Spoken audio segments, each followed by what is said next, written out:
പുറത്ത് നല്ല മഴയായിട്ടെന്ന് നമുക്ക് ഫുഡ് കഴിക്കാം. ചോറെടുക്കട്ടോ. ചോറ് റൈസ് കുക്കറിലാണ് ഊറ്റി വെക്കൽ. അതിൽ ഊറ്റി വെച്ചാൽ ചൂടാറില്ല, നല്ല ചൂടോട് കൂടെ കഴിക്കാം. സാമ്പാറാണ് കറി. സാമ്പാർ കുറച്ച് കഴിക്കട്ടോ.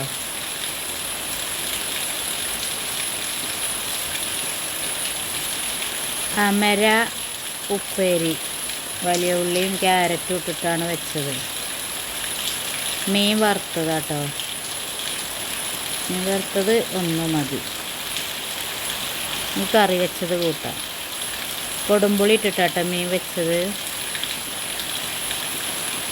കൊടുമ്പുളിയും തക്കാളിയും ചേർത്ത് വെച്ചതാണ്.